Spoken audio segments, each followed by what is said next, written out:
দূর হ, আমি ব্যস্ত আছি। সব ছেলেরা চুপ হয়ে যায়। শামিন কিছুক্ষণ পরে বলে ওঠে, তোর ভাবির কোনো খবর আছে? হাসার জি, আজ সকালে দেখলাম কোথাও যাওয়ার আগে রিক্সা ঠিক করছে। রিক্সাওয়ালার সাথে রিক্সা ভাড়া নিয়ে 10 মিনিট ঝগড়া করলো। রিক্সাওয়ালা 30 টাকার ভাড়া চার্জ, কিন্তু ভাবি 25 টাকা, ওপরে 1 টাকাও দেবে না। সব ছেলেরা হেসে ফেলে। শামিন রাগী দৃষ্টিতে ওদের দিকে তাকিয়ে বলে, হাসার কি আছে? সব কটাকে চর মারবো। কতটা হিসেবেই আমার বউ দেখেছিস? এমন মেয়েই তো সংসারের উন্নতি করবে। আমি আবার বউকে নিয়ে গর্ব করি। সবাই চুপ হয়ে যায়। শামিন তৌফের দিকে তাকিয়ে বলে, তারপর কি হয়েছে? ওই রিক্সাওয়ালা জিতেছে নাকি আমার বউ? আপনার বউ ভাই।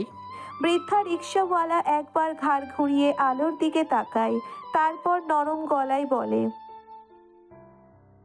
আলো তার জবাব দেয় না। ওড়না দিয়ে মুখ চেপে ধরে কেঁদে যাচ্ছে। তার শরীরটা একটু পরপর কেঁপে কেঁপে উঠছে। রিক্সাওয়ালা আমতা আমতা করে বলে। আলো কান্না থামানোর বৃথা চেষ্টা করে বলে। শামিন ইয়াসের পার্টি অফিসে। শামিন চেয়ার থেকে উঠে দাঁড়ায়। এখন তাকে বের হতে হবে। তার দলের ছেলেরাও শামিনের দেখাদেখি উঠে দাঁড়ায়। এমন সময় সবুজের ফোন আসে। শামিন ফোনটা রিসিভ করতেই সবুজ বলে। ভাই, ভাবি উপরে যাচ্ছে, কাজ শেষে। ফোনটা রাখার সাথে সাথে দরজা ঠেলে আলো ভেতরে ঢোকে। শামিন আলোর দিকে তাকিয়ে আছে। আলো প্রায় ছুটে গিয়ে শামিনের শার্টের কলার ধরে। আর কতবার কতবার আপনি আমাকে অসম্মান করবেন ইয়াসার মির্জা? গলা দিয়ে কথা বের হচ্ছে না আলোর। সে হাঁপাচ্ছে। শামিন নরম গলায় বলে। কি হয়েছে আলো? আমি কখন তোমাকে অসম্মান করলাম? আলো শামিনকে ঝাঁকুনি দিয়ে বলে। নাটকবাজ লোক, জুতো মেরে গুরুদান করা হচ্ছে। খুব টাকা আপনার, তাই না? সেটাই দেখাচ্ছেন সবখানে। আমাকে ধোকার মাধ্যমে টাকা দেওয়ার অধিকার আপনাকে কে দিয়েছে? বলুন, কে দিয়েছে? শামিন ঘামতে থাকে। আলো জেনে গিয়েছে সবটা। এখন এই জেদি মেয়েটাকে সে কিভাবে সামলাবে? আলো আবারও কলার ধরে সাহস কি করে হয় আমাকে ছোট করার, দয়া করার? শামিন আলোর নরম ছোট দুটো হাত তার কলার থেকে সরিয়ে দিয়ে নিজের হাতের মধ্যে নিয়ে আলোর চোখের দিকে তাকায়। নরম গলায় বলে। সরি আলো, আমি তো সবটা ঠিকঠাক করতে চেয়েছি তোমার লাইফের। আলো চেঁচিয়ে ওঠে। কি ঠিক করতে পেরেছেন? আমার বাবা একটা পঙ্গু লোকের মতো বাড়িতে পড়ে আছে, পেরেছেন ঠিক করতে? লোকজন রাস্তাঘাটে আমাকে আপনার খেয়ে ছেড়ে দেওয়া মাল বলে, পেরেছেন ঠিক করতে? কান্নায় ভেঙে পড়ে আলো। কাঁদতে কাঁদতে মেঝেতে বসে পড়ে। শামিন কিছুক্ষণ আলোকে দেখে হাঁটু গেড়ে তার মুখোমুখি বসে পড়ে। আলো বলতে থাকে। এখন আপনি সবাইকে ভালো মানুষই দেখাচ্ছেন, আপনার সবাইকে নিজের অর্থ ক্ষমতা নাটক দিয়ে মুগ্ধ করতে চাইছেন, তাই না? শামিন নরম গলায় বলে। এইভাবে আমার অনুভূতির ভুল ব্যাখ্যা দিও না আলো। আমি অনুতপ্ত। যা যা করেছি সবটা নিজের অনুশোচনা থেকে। অনুশোচনা? স্বামী নিয়াসারের অনুশোচনা হয়েছে কখনো? শামিন আলোর চোখে চোখ রাখে, তারপর বলে। তুমি দেখতে পাওনি বলে হয়নি, এমনটা তো নয় আলো। আমি তো নিজে নিজেকে জানি। আমি কতটা অন্ধকার মানুষ ছিলাম তা আমি জানি আলো। তুমি আমার জীবনে আলো হয়ে এসেছিলে। মানলাম সবটা আমার অপরাধ, আমি অপরাধী। কিন্তু একজন অপরাধী যে কখনো শুধরে নিতে পারে নিজেকে, সেটা কেন তুমি মানতে পারছো না? শুধরেছেন? কি শুধরেছেন আপনি? যে ভয়ঙ্কর অপরাধ আপনি করেছেন তার শাস্তি আপনি জানেন? পেয়েছেন শাস্তি? বুক ফুলিয়ে সমাজে মহান সেজে ঘুরে বেড়াচ্ছেন। অবৈধভাবে প্রতিপক্ষকে বসিয়ে রেখে ভোটে জিতেছেন। লজ্জা করে না এই চেয়ারে বসতে? তারপর সব কিছুর ওপরে ছড়ি ঘোরাচ্ছেন আপনি। সব কিছু আপনার নিয়ন্ত্রণে চলছে। আমাদের বিয়ে, আমাদের ডিভোর্স, উকিল, আমার জীবন, সব কিছু আপনিই নিয়ন্ত্রণ করছেন। শুধরেছেনটা কি আপনি? পাক্কা নাটকবাজ আপনি।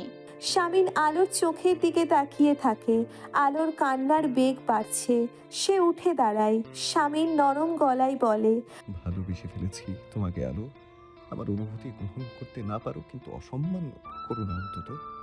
আলো শামিনের দিকে তাকায়। ভালোবাসা চাই না, আপনার ভালোবাসা চাই না আমি। উন্মাদের মতো ঘরের জিনিসপত্র ভাঙচুর করতে থাকে আলো। আলোর গায়ের ওড়না নিচে পড়ে যায়। শামিনের দলের ছেলেরা মাথা নিচু করে দাঁড়িয়ে আছে। শামিন গিয়ে আলোকে ধরে ফেলে। ওড়না উঠিয়ে আলোর শরীর ঢেকে দিয়ে আলোর চোখের দিকে তাকায়। আলো উন্মাদের মতো বিড়বিড় করে শামিনের চোখে চোখ রেখে বলে, আপনার শাস্তির আশা আমি করি না। আপনি রাজ করতে দুনিয়ায় এসেছেন, মন ভরে রাজ করুন। মেয়র হন, এমপি হন, অর্থবান হন, যা ইচ্ছা হন, শুধু আমাদের ছাপোষা পরিবারটাকে ছেড়ে দিন। একটা কথা আপনাকে বলে দেই, আজ থেকে কখনো যদি আমি দেখতে পাই আপনি আমাকে আপনার ক্ষমতা, অর্থ দিয়া দয়া দেখিয়ে আমার আত্মসম্মানে আঘাত করেছেন, তাহলে আমি সুইসাইড করব শামীম ইয়াসসার মির্জা। আমি মানুষের কাছ থেকে আপনার খেয়ে ছেড়ে দেওয়া মাল অপবাদ মাথায় নিয়ে বাঁচতে পারবো, কিন্তু আপনার থেকে দয়া নিয়ে নয়। এর থেকে ভালো আমি আত্মহত্যা করব। কথাটা শুনে শামিন আলোকে ছেড়ে দেয়। আলো শামিনের দিকে তাকিয়ে হাঁপাতে থাকে। কিছুক্ষণ দাঁড়িয়ে থেকে তার ব্যাগটা কাঁধে তুলে নেয়। তারপর যতখানি তেজ নিয়ে এসেছিল শামিনের সামনে ঠিক ততখানি নিস্তেজ হয়ে চলে গিয়েছে। শামিন দাঁড়িয়ে থেকে তার ছেলেদের মুখের দিকে তাকায়। সবাই মাথা নিচু করে দাঁড়িয়ে আছে। কিছুক্ষণ পরে নিস্তেজ কণ্ঠে বলে ওঠে, শেষমেশ ওই আসিয়া ফেরাউনকে ডুবিয়েই ছাড়লো রে হাত। বেশি রাত হয়নি। গলির রাস্তায় এখনো বড় ট্রাক চলছে। রিকশায় বেল বাজছে। আলো মাথা তুলে উঠে বসতে চায় কিন্তু পারে না। মাথা ভারী হয়ে আছে তার। বেলা 12টার বাড়ি ফিরে সেই যে ঘরে ঢুকেছে এখনো বের হয়নি। রেহেনা এসে বারবার ডেকে গিয়েছে, বলেছে একটু একা থাকবে সে। মাথা ঘুরিয়ে দেওয়াল ঘড়ির দিকে তাকিয়ে দেখে রাত 8টা বেজে গিয়েছে। এখন না উঠলে আব্বু আম্মু বেশ চিন্তায় পড়ে যাবে। তাই কষ্ট হলেও উঠে বসে আলো। ওয়াশরুমে ঢুকে চোখে মুখে পানি দিয়ে বের হয়। আজ কোনো অর্ডার নেয়নি সে। সেই মানসিক পরিস্থিতিতেও আলো ছিল না। হুট করে আলোর ঘরের দরজা ঠেলে আয়াত ভেতরে ঢোকে। আলো মাথা ঘুরিয়ে আয়াতের দিকে তাকিয়ে কিছু জিজ্ঞেস করার আগেই আয়াত হাঁপাতে হাঁপাতে বলে। আলো কপাল কুঁচকে ফেলে। আয়াত বলতে থাকে। আলো দ্রুত পায়ে হেঁটে বসার ঘরে যায়। বসার ঘরে আতায়ুর আলম, রেহেনা, আজান দাঁড়িয়ে টিভির স্ক্রিনে তাকিয়ে আছে। আলো তাদের থেকে চোখ সরিয়ে টিভির দিকে তাকাতেই থমকে যায়। একটা লোকাল চ্যানেলে খবরের হেডলাইনের দিকে একদৃষ্টিতে তাকিয়ে আছে সে। নির্বাচিত তরুণ মেয়র শামীম ইয়াসসার মির্জা তার পদত্যাগপত্র জমা দিয়েছে। সংবাদ পাঠিকা বলতে থাকে, আর সন্ধ্যা 6টা নাগাদ তিনি নিজের বাসভবনে বসে সাংবাদিকদের কাছে বিষয়টা নিশ্চিত করেছেন। আলো খবরটা শুনে টিভির স্ক্রিনে একদৃষ্টিতে তাকিয়ে থাকে। স্ক্রিনে একটু পর পর শামীম ইয়াসসারের একটা শুভ্র পাঞ্জাবির উপরে মুজিব কোট পরা হাস্য উজ্জ্বল ছবি দেখানো হচ্ছে। আলো কিছু বুঝতে পারছে না বিষয়টা। সে তার আব্বু আম্মুর দিকে তাকাচ্ছে। টিভির রিমোট হাতে নিয়ে সে পরপর কয়েকটি চ্যানেল পাল্টাতে থাকে। প্রত্যেকটা লোকাল চ্যানেল একই খবর। একটা চ্যানেলে দেখাচ্ছে জনগণের প্রতিক্রিয়া। সবাই শামিনের এমন সিদ্ধান্ত মেনে নিতে নারাজ। দলের ছেলেগুলো চেঁচিয়ে চেঁচিয়ে কিছু একটা বলছে। আলো টিভি অফ করে দেয়। কলিং বেল বেজে ওঠে। আজান গিয়ে দরজা খুলে দিতেই ঈশিতা আর ঋতু ভেতরে ঢোকে। ঋতু কাঁদছে। ঈশিতা এসে আলোর মুখোমুখি দাঁড়িয়ে কাঁপা কাঁপা গলায় কান্না আটকে রেখে বলে ওঠে। আলো বোকার মতো ঈশিতার দিকে তাকিয়ে আছে। ঋতু ফুপিয়ে ফুপিয়ে কাঁদছে। তারপর ধরা গলায় বলে ওঠে, তুমি জিতে গেলে ভাবি। আলো চুপ করে ঋতুর মুখের দিকে তাকিয়ে থাকে। হঠাৎ তার ফোন বেজে ওঠে। ফোনের স্ক্রিনে একটা নাম্বার দেখে সে বুঝে যায় ওটা কার নাম্বার। রিসিভ করে কানে ধরতেই ওপাশ থেকে ইসমাম বলে ওঠে, অদ্রিতা। থানার নতুন অফিসার সমীর দত্ত শামিনের দিকে কটমট দৃষ্টি দিয়ে তাকিয়ে আছে। কয়েক মুহূর্ত পরে গম্ভীর কণ্ঠে বলে ওঠে, বাড়াবাড়ি করছিস শামিন। বাড়াবাড়ি করছিস তুই সমীর। একজন দায়িত্ববান পুলিশ অফিসার হয়ে নিজের দায়িত্ব পালনে অনীহা দেখাচ্ছিস। কনস্টেবলকে বল আমাকে লকআপে দিতে। ভাইয়ের পাশে থেকে ইলহাম মির্জা চেঁচিয়ে ওঠে, হোয়াট আর ইউ ডুইং ভাইয়া? পাগল হয়েছো তুমি? বাবা ওদিকে অসুস্থ হয়ে পড়েছে। এসব শুনলে তো শেষ হয়ে যাবে। বাবার অবস্থা ভালো নেই ভাইয়া। পাগল হব কেন? অন্যায় করেছি, শাস্তি পাওয়া উচিত। ইলহাম ভাইয়ের মুখের দিকে তাকিয়ে থাকে। সমীর দত্ত মাথা ঠান্ডা রেখে বলে, আচ্ছা বুঝলাম, শুরু থেকে বল আবার কি করেছিস তুই ওই মেয়েটার সাথে? শামিন ক্ষেপে গিয়ে বলে, কতবার বলবো আমি ওকে কিডন্যাপ করেছি, জোরপূর্বক বিয়ে করে ওকে জিম্মি করে রেখেছি এবং ওর পরিবারের লোকজনকে মেরে ফেলার হুমকি দিয়েছি। এখন আমাকে অ্যারেস্ট কর। সমীর বলে, বুঝলাম। তো তুই এসব যার সাথে করেছিস সে কোথায়? কমপ্লেন কোথায়? প্রমাণ কোথায়? কিসের ভিত্তিতে আমি তোকে অ্যারেস্ট করব? আমি কি থানায় এসে তোর সাথে মস্করা করছি এত রাতে?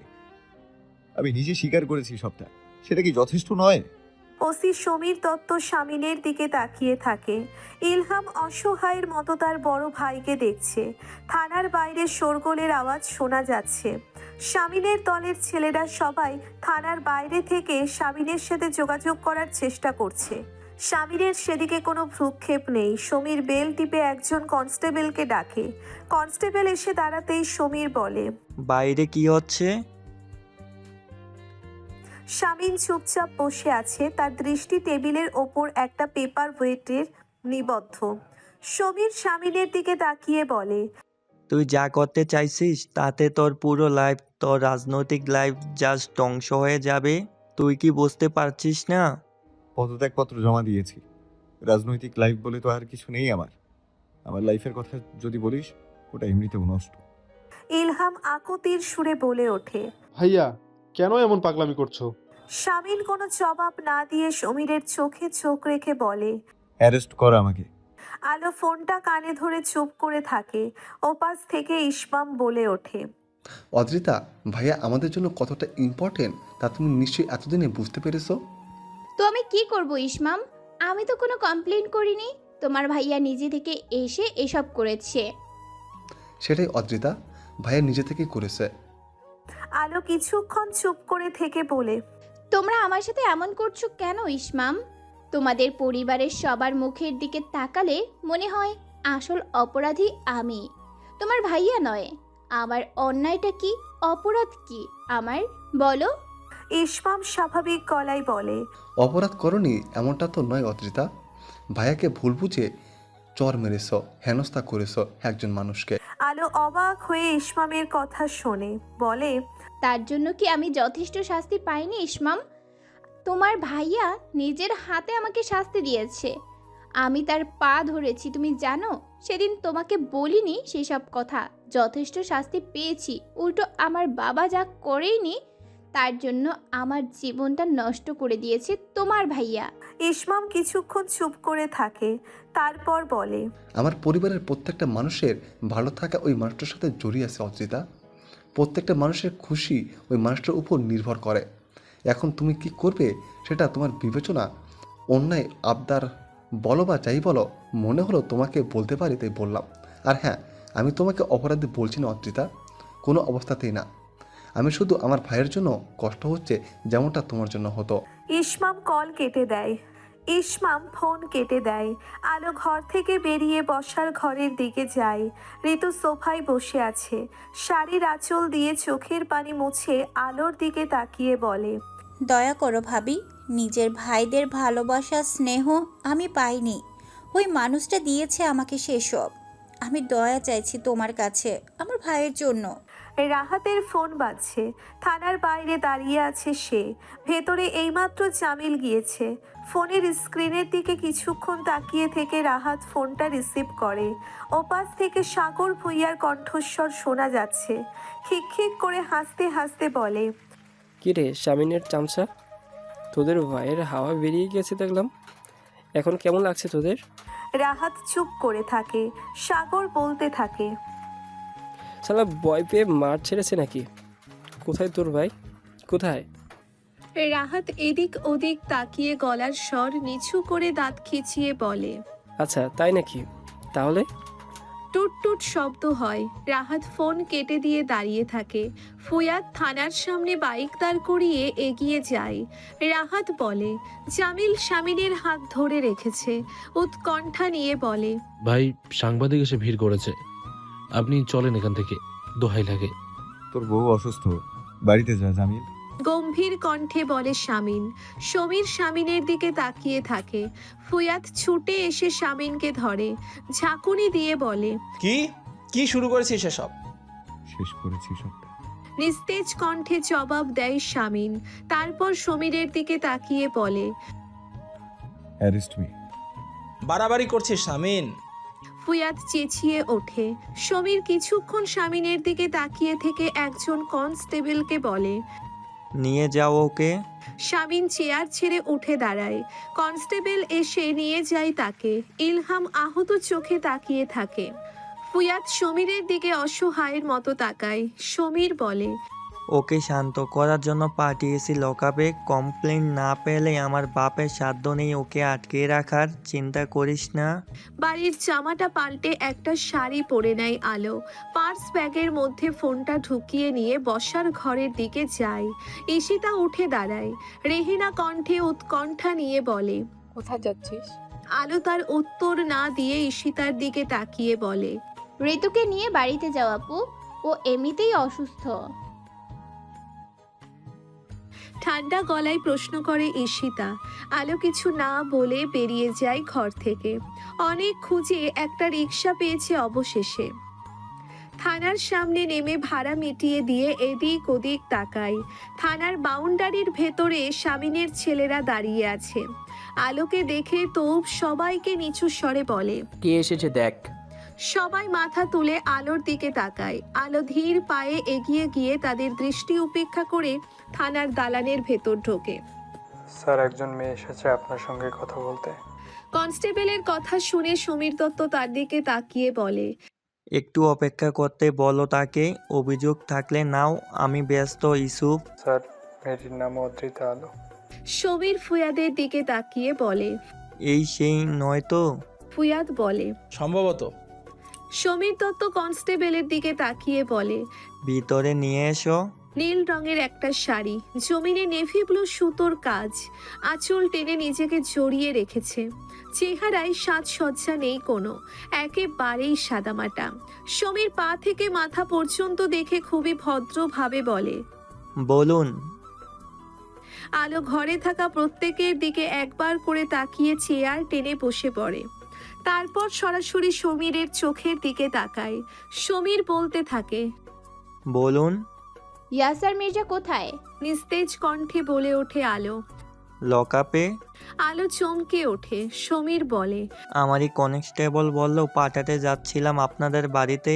আলো সমীরের দিকে তাকিয়ে আছে। সমীর বলতে থাকে, ইয়াসার মির্জা তার জবানবন্দিতে উল্লেখ করেছেন তিনি আপনাকে জোরপূর্বক তুলে নিয়ে বিয়ে করেছেন, জিম্মি করে রেখে আপনার এবং আপনার পরিবারের প্রাণনাশের হুমকি দিয়েছেন। এইসব আপনার কাছ থেকে শুনতে চাই। এইসব ঘটনা যদি সত্যি হয় তাহলে আমরা ব্যবস্থা নিয়ে ইয়াসার মির্জার সর্বোচ্চ শাস্তির ব্যবস্থা করব। আপনি নির্ভয়ে বলুন। আলো মাথা ঘুরিয়ে ফুয়াদের দিকে তাকায়। ফুয়াদ অসহায়ের মতো তার দিকে তাকিয়ে আছে। সমীর বলে, বলুন, তিনি আপনাকে জোরপূর্বক বিয়ে করেছেন, কিডন্যাপ করেছেন আপনাকে?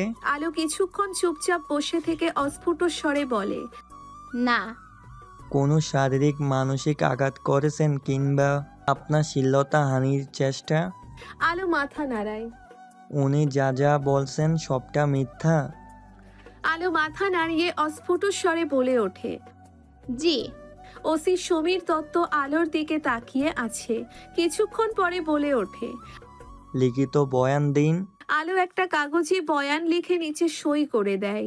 তারপর কাগজটা সমীর দত্তের দিকে এগিয়ে দিয়ে নিচু স্বরে বলে, আমি একটু ইয়াসার মির্জার সাথে দেখা করতে চাই। সমীর দত্ত একজন কনস্টেবলের দিকে তাকায়। কনস্টেবল আলোকে উদ্দেশ্য করে বলে, আসুন আমার সাথে। হার্টে রিং পরানো। চেন্নাই গিয়ে প্রত্যেক 6 মাস অন্তর চেক আপ করতে হয়। একটু আধটু চাপ পড়লেই অবস্থা খুবই খারাপ হয়ে যায়। বিছানায় শুয়ে শুয়ে ছেলের জন্য দুশ্চিন্তা করছে ইমতিয়াজ মির্জা। কাজের মেয়ে দুটো ছাড়া বাড়িতে আর কেউ নেই। শারীরিক অবস্থার ক্রমেই অবনতি হচ্ছে। এই মুহূর্তে যদি কিছু একটা হয়ে যায় তাহলে কেউ টেরও পাবে না। হঠাৎ খুবই ভয় হতে থাকে ইমতিয়াজ মির্জার। তার সময় কি তাহলে শেষ? কিন্তু সে এভাবে ছেলে মেয়ের মুখ না দেখে মরতে চায় না। কখনোই না। নিচু গলায় সিতারাকে ডাকতে থাকে। সিতারা এসে দরজার বাইরে দাঁড়িয়ে বলে, জি খালুজান। পোনা এসে দাঁড়ায়। ইমতিয়াজ মির্জার বিছানার কাছে দাঁড়িয়ে বলে, খবর পাইনি ভাইজান, আপনি এত উতলা হবেন না, সামিন বাবার কিছু হবে না। দুজনে মুখোমুখি দাঁড়িয়ে আছে। মাঝখানে লোহার শিক। শামিন আলোর পা থেকে মাথা পর্যন্ত একবার দেখে, তারপর চোখ সরিয়ে নিয়ে চুপ করে থাকে। আলো শীতল চোখে শামিনের দিকে কিছুক্ষণ তাকিয়ে থেকে একটা শিক ধরে বলে ওঠে, খুব ভালো লাগছে আপনাকে এখানে দেখতে, এটাই আপনার উপযুক্ত স্থান। শামিন চুপ। আলো বলতে থাকে, কি ভেবেছেন আপনি দয়া শুধু আপনিই দেখাতে পারেন? খুব সুপ্রিয়টি কমপ্লেক্স ভোগেন তাই না? নিজেই সর্বসেবা, আপনি সব কিছুর নিয়ন্ত্রক, এটাই ভাবেন? সবার প্রতি দয়া দেখানোর ক্ষমতা রাখেন। আজ আমি আপনার প্রতি দয়া দেখালাম মিয়াসার মির্জা। এই আলো নামের মেয়েটার দয়ায় এ যাত্রায় আপনি বেঁচে গেলেন। শামিন আলোর দিকে তাকায়, ঠান্ডা গলায় বলে, কেন দেখিয়েছো দয়া? কেন দেখিয়েছি? আপনার বোনের জন্য, আপনার বাবার জন্য, আপনার ভাইয়ের জন্য, আপনার ভাইয়ের বউ এবং ভাইপোর জন্য। আমারও একটা পরিবার আছে, তাই আমি আপনার পরিবারের ভোগান্তি চাইনি। ন্যূনতম হলেও 2 বছর জেলে পচে মরতেন। আমি আপনার মতো নির্দয় না যে বাবা মায়ের বুক থেকে সন্তানকে কেড়ে নিয়ে জিম্মি করে রাখে। আপনার বাবা হার্টের সিরিয়াস পেশেন্ট, তাই দয়া দেখিয়েছি। শামিন চুপ করে থাকে। আলো বলতে থাকে, অবশ্যই এসব আমি এমনি এমনি করিনি। এসবের বিনিময়ে আমি একটা জিনিস চাইবো, আর সেটা হচ্ছে আপনার থেকে মুক্তি, যা বারবার চাইতাম। শামিন আলোর চোখের দিকে তাকিয়ে আছে। আলো কিছুক্ষণ দাঁড়িয়ে থেকে চলে যায়। একটু পরে সমীর দত্ত এসে লকআপের সামনে দাঁড়ায়। একজন কনস্টেবল লকআপের তালা খুলতে থাকে। সমীর দত্ত বলে, ইচ্ছে করছে আইনের লোককে বিব্রত করার অপরাধে তার নামে চার্জ লাগিয়ে দেই, কিন্তু তোর এই মাসুম চেহারাটা দেখে মায়া হচ্ছে। শামিন চুপ করে দাঁড়িয়ে থাকে। সমীর বলে, ভাবি সুন্দরী তোর পাশে মানিয়েছে। শামিন লকআপ থেকে বের হয়। সমীর দত্ত বলে, প্রবলেম কি খুলে বল। পদত্যাগপত্র জমা দিয়েছিস কেন? পাগলামি করছিস কেন? স্যার একজন কনস্টেবল তড়িঘড়ি করে ছুটে আসে। শামিন আর সমীর দত্ত তার দিকে তাকায়। সমীর বলে, কি হয়েছে? খবর এসেছে স্যার, ইয়াসার মির্জা বাবা হসপিটালে। দৌড়তে দৌড়তে হসপিটালের ভেতরে ঢোকে শামিন। করিডোরে ঈশিতা, পরি, ঋতু এবং দলের কিছু ছেলে দাঁড়িয়ে আছে। শামিন এবং ইলহাম এগিয়ে যায়। ঈশিতা ভাইকে দেখতে পেয়ে ছুটে এসে জড়িয়ে ধরে কাঁদতে থাকে। বোনের মাথায় হাত বুলিয়ে এদিক ওদিক অসহায়ের মতো তাকাতে থাকে শামিন। আরাফের দিকে তাকিয়ে বলে, কখনো হয়েছে এসব? পরি এগিয়ে আসে, কাতর সুরে বলে, আমি হোস্টেল থেকে বাড়িতে গিয়ে দেখি পুরো বাড়ি ফাঁকা। বাবা কটেজে এসেছিল, দোতলায় উঠে দেখি মেঝেতে পড়ে আছে। শামিন ঈশিতাকে সরিয়ে দিয়ে এগিয়ে যায়। ইলহাম তার পিছু পিছু যায়। কেবিন থেকে ডক্টর বের হয়ে এদিকে আসে। শামিন কিছু জিজ্ঞেস করার আগেই ডক্টর নরম গলায় বলে ওঠে, আই এম সরি, অনেক দেরি করে ফেলেছেন আপনারা। শামিন ডক্টরের দিকে বোকার মতো তাকিয়ে থাকে। এমন সময় ধপ করে শব্দ হয়। পেছনে মাথা ঘুরিয়ে শামিন দেখে ঈশিতা ফ্লোরে পড়ে গিয়েছে অচেতন হয়ে। মাম্মা, দাদুভাই ওখানে কেন ঘুমাতে? ইহান প্রশ্নটি করে ঋতুর দিকে তাকিয়ে আছে উত্তরের অপেক্ষায়। ঋতু নিশ্চুপ চোখের পানি ফেলছিল। সংসারের সব তিক্ত মিঠা অভিজ্ঞতা একপাশে রেখে লোকটা তার শ্বশুর, তার স্বামীর বাবা। ঋতুর জীবনে তার ভূমিকা ছিল। ইলহামের হাতে যখন অত্যাচারিত হতো, ওই খাটিয়ায় শুয়ে থাকা লোকটা সান্ত্বনা দিতে আসতো। লোকটা আদর্শবান কোনো লোক না, যথেষ্ট ত্রুটি তার রয়েছে, কিন্তু ঋতুর কাছে খারাপ কিংবা অসম্মানেরও কেউ না। লোকটার জন্য ঋতুর কান্না পাচ্ছে খুব। ছেলের কথার জবাব না দিয়ে ঋতু মাথা ঘুরিয়ে লিভিং রুমের আশেপাশে তাকায়। ঈশিতা আর্তনাদ করে কেঁদে যাচ্ছে। খাটিয়ার দুই পাশে তার দুজন ছেলে বসে আছে, যেন বাবা কিছু বলছে তাদের। চুপচাপ শুনছে তারা। ভোর 4টে প্রায়। ইমতিয়াজ মির্জার লাশ কিছুক্ষণ আগেই হসপিটাল থেকে নিয়ে আসা হয়েছে। আত্মীয় স্বজনের ভিড় জমে গিয়েছে শান্তিনীরে। জামিল এগিয়ে গিয়ে মেঝেতে শামিনের পাশে চুপ করে বসে পড়ে। শামিনের দৃষ্টি মেঝের দিকে। জামিল মৃদু স্বরে বলে, ভাই, ইসমা ফোন দিচ্ছে বারবার, ওকে জানাবো? শামিন অনুভূতি শূন্য দৃষ্টিতে জামিলের দিকে তাকিয়ে নিস্তেজ কণ্ঠে বলে, আমাকে দে ফোনটা। ভাইয়া? ইসমামের কণ্ঠে উৎকণ্ঠা। শামিন অস্বাভাবিক ঠান্ডা গলায় বলে, চিন্তা করিস না ছোট, থানায় কিছুই হয়নি, আমি বাড়িতে। ইসমাম একটা স্বস্তির নিঃশ্বাস ছাড়ে, তারপর বলে, বাবা ঠিক আছে? সন্ধ্যে শুনলাম অসুস্থ। শামিন একটা দীর্ঘশ্বাস ছেড়ে বলে, ঠিক আছে কি নেই তা তো জানি না ছোট। মানে? কাল সকাল 10টায় বাবার জানাজা। কেমন মেয়ে রে তুই? স্বামীর ঘর করবি না ঠিক আছে, তাই বলে একটা মানুষ মরে গিয়েছে তবু একটু সহানুভূতি আসছে না তোর? আলো মাথা ঘুরিয়ে প্রফেসর শিবলির দিকে তাকায়। প্রফেসর শিবলির বলতে থাকে, একটা মানুষের বাবা মারা গিয়েছে, তোরও তো বাবা আছে, আর তোর ভাইয়ের কিছু হলে তোর কেমন লাগে? ওই লোকটারও তো এখন কেমন লাগছে, তবুও তোর দিল নরম হচ্ছে না? খালা, ওনার মৃত্যুতে আমি খুশি হইনি, এভাবে বলো না। তাহলে বসে আছিস কেন? সমবেদনা জানা। আলো অবাক হয়ে তাকিয়ে থাকে। প্রফেসর শিবলির ওয়াইফ কিছুক্ষণ দাঁড়িয়ে থেকে বসার ঘরের দিকে যায়। আলো উঠে আতায়ুর আলমের ঘরের বাইরে গিয়ে দাঁড়ায়। টুপিটা পাঞ্জাবির পকেটে ঢুকিয়ে দিয়ে আতায়ুর আলম আলোর দিকে তাকায়। আলো মৃদু স্বরে বলে, যাচ্ছ তুমি? আতায়ুর আলম নিচু স্বরে বলে, না গেলে কেমন দেখায় না মা, আমরা সামাজিক জীব। আলো চুপ করে থাকে। আতায়ুর আলম আমতা আমতা করে বলে, আর তাছাড়া ইয়াসেরের সাথে ব্যক্তিগত শত্রুতা থাকতেই পারে, কিন্তু একজন বিশিষ্ট সমাজসেবক এগুলো এতিমখানা এজেন্সি চালায়, সাংবাদিক অ্যাসোসিয়েশনের সবাই যাচ্ছে, এটা আমাদের অ্যাসোসিয়েশনের নীতি, আমরা না যাওয়াটা দৃষ্টিকটু। আলো বাবার দিকে তাকিয়ে অস্ফুট স্বরে বলে, জানাজা কয়টায়? 10টায় পারিবারিক কবরস্থানে দাফন হবে। রিকশা থামিয়ে গেটের বাইরে কিছুক্ষণ দাঁড়িয়ে থাকে। রাস্তাটা মানুষে গিজগিজ করছে। অবশ্য বিশিষ্ট সমাজসেবকের বাবা মারা গিয়েছে, একসময় সেও এমপি ছিল। এত লোকজন তো থাকবেই। আলোর অস্বস্তি বাড়ছে। সবাই কৌতূহলী দৃষ্টিতে তাকে দেখছে। এখনো কোনো চেনা লোকের চোখে আলো পড়েনি। এদিক ওদিক তাকিয়ে গেটের উপরে লেখা শান্তিনীর কথাটির দিকে আলোর চোখ পড়ে। তারপর একটা গভীর নিঃশ্বাস ফেলে পা বাড়ায়। যে বাড়িটাকে একবার ছেড়ে চলে গিয়েছে, পুনরায় প্রকৃতি তাকে সেখানে টেনে এনেছে। কিন্তু কিসের জন্যে? চোখের সামনে বাবাহারা ঈশিতার কান্না মাখা চেহারাটা ভেসে উঠছে সেজন্য? আতায়ুর আলমের অপারেশনের সময় যেভাবে আলোকে মানসিক সাপোর্ট দিয়েছে মেয়েটা, আলোর কি একটু কৃতজ্ঞতা প্রকাশ করা উচিত নয়? এতটাও কঠিন মেয়ে আলো নয়। ধীর পায়ে হেঁটে গেটের ভেতরে পা রাখতেই সে দাঁড়িয়ে পড়ে। ইলহাম এবং দলের ছেলেরা পোর্চের ডান পাশে চুপচাপ দাঁড়িয়ে আছে। ইলহাম কাঁদছে। এমপি মহোদয় ইলহামের কাঁধে হাত রেখে কিছু একটা বলছে, মনে হচ্ছে সান্ত্বনা দিচ্ছে। সবার মাথায় টুপি, সম্ভবত এক্ষুনি সবাই দাফন কার্য শেষ করে এসেছে। অবচেতন মনে আলোর চোখ দুটো একজনকে খুঁজছে। হুট করে আলো চেতনা ফিরে পেতেই নিজের কাজে নিজেই প্রচণ্ড অবাক হয়।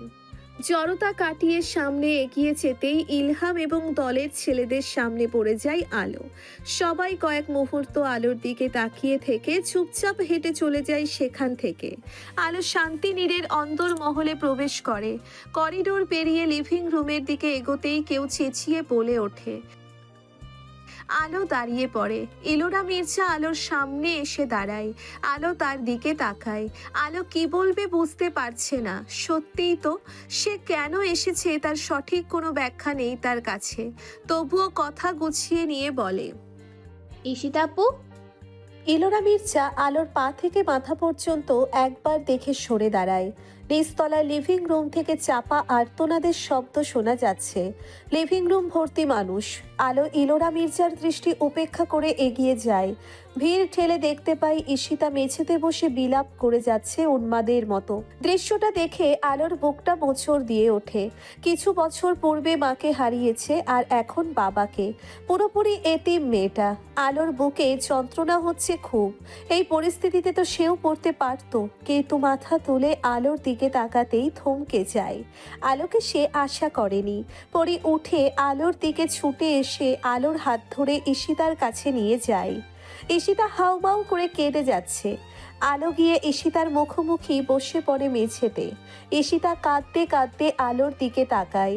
আলো খুবই সংকোচের সাথে ঈশিতার গালে একটা হাত রাখে। একটা মমতাময়ী হাতের স্পর্শ পেয়ে ঈশিতা দু চোখ বন্ধ করে ফেলে।